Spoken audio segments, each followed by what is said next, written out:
स्वराज्य संस्थांच्या प्रकरणासंदर्भात सुनावणी पार पडली। यामध्ये काही खुशी काही गम अशी परिस्थिती पाहायला मिळत आहे।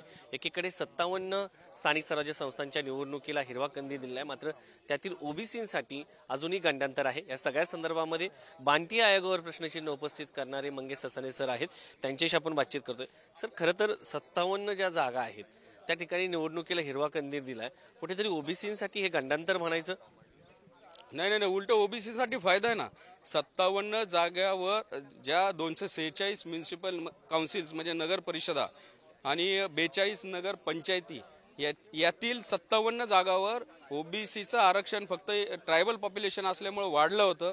त्याच्यावर हरकत घेणाऱ्या काही याचिका होत्या, त्या संदर्भामध्ये आज सुनावणी झाली आणि ती सुनावणी ज्या आज पार पडली त्याच्यामध्ये काही याचिकाकर्त्यांनी सांगितलं की बाठिया कमिशनचा रिपोर्ट सबमिट झालेला आहे, त्याप्रमाणे निवडणुका घ्या असं आमचं म्हणणं आहे। त्यावर विरोध करताना, युक्तिवाद करताना आमच्या वतीने सिनियर ॲडव्होकेट इंदिरा त्याच्यावरती मी येतो। उद्या जर 57 ह्या स्थानिक स्वराज्य संस्थांच्या निवडणुकीमध्ये निवडून आलेले जे ओबीसी उमेदवार आहे आणि त्यांचं 50% वरती आरक्षण गेलं म्हणून जर त्यांची उमेदवारी रद्द करण्यात आली, 2021ला घडलं देखील आहे, तर त्यांच्यासाठी होणारा खर्च, त्यांच्यासोबत विरोधात लढणारे 3-4 लोक, त्या खर्चाला जबाबदार कोण असणार?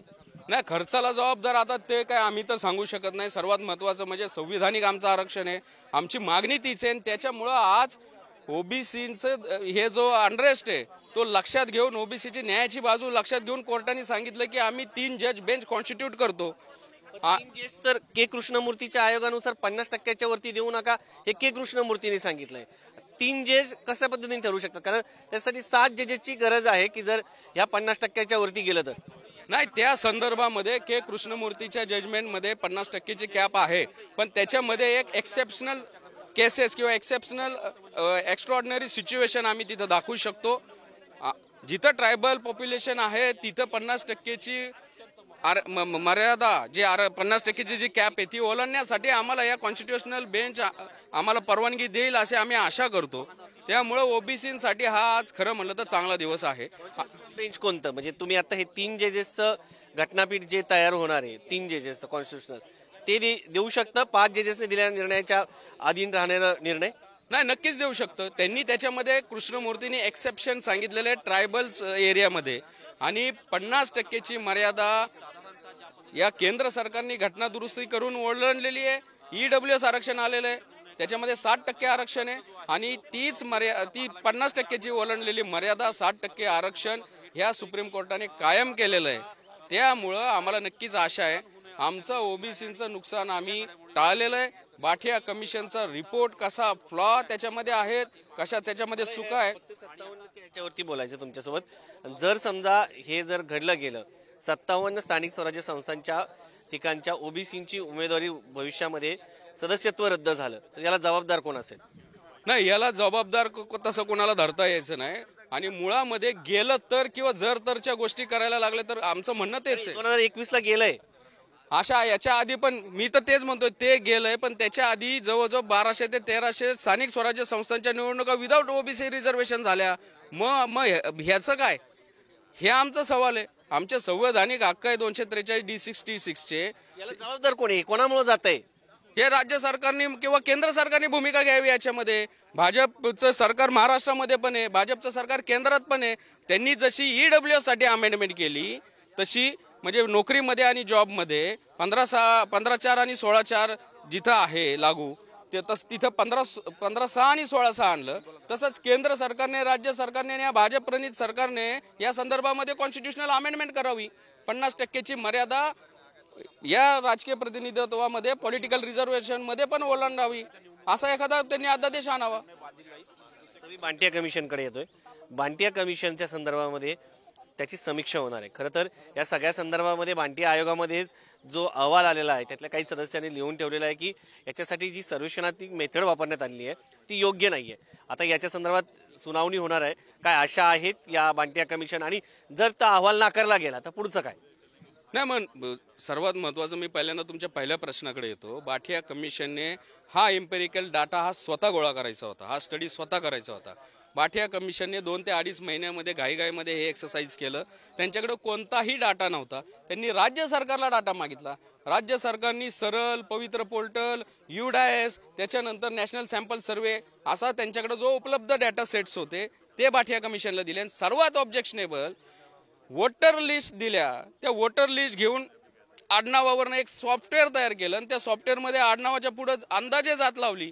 गायकवाड म्हणल्यानंतर मराठा, राऊत म्हणल्यानंतर वेगळी जात आणि तसा अंदाज घेऊन ही आकडेवारी काढली. त्यामुळं बाठिया आणि स्वतः बाठिया कमिशनने जे रिकमेंडेशन दिलंय तो बाठिया कमिशन स्वतः म्हणतोय की ही आम्ही जो डाटा सेट होते ते विश्वासार्ह नाही, आम्ही त्याची पुष्टी करू शकत नाही. बाठिया कमिशन असं पण म्हणतंय SC ST साठी सेन्ससचा डाटा आहे, OBCच्या संदर्भामध्ये पण असाच सेन्सस ऍक्ट अंतर्गत असलेला डाटा आला तर आणखी न्याय व्यवस्थित देता येईल. त्यामुळे बाठिया कमिशन, तुम्हाला जर आठवत असेल तर अजित पवारांना 400 कोटी मागितले होते OBC आपल्या आयोगाने, राज्य मागासवर्गीय, ते देण्यात आले नव्हते, त्याच्यामुळे घडलंय. नाही मुळामध्ये ते अजितदादा OBCना पैसे देतच नाहीत. ती आमची नेहमीची बोंब आहे आणि आमचा त्यांच्यावर तो आमचा आरोप नेहमीच आहे. आमच्या PhDचे विद्यार्थी असतील, राज्य मागासवर्ग आयोगाने 400 कोटी मागितले होते हे खरंय, पण मुळामध्ये राज्य मागासवर्ग आयोग आणि डेडिकेटेड कमिशन याच्यामध्ये खूप फरक आहे. राज्य मागासवर्ग आयोगाने इथं एक अहवाल दाखल पण केला होता, प्रायमरी रिपोर्ट, तो कोर्टाने फेटाळला आणि म्हणले की तुम्ही डेडिकेटेड कमिशन नेमा. आणि त्यानंतर मग बाठियांच्या अध्यक्षतेअंतर्गत हे कमिशन नेमलं गेलंय इम्पेरिकल स्टडी करायला.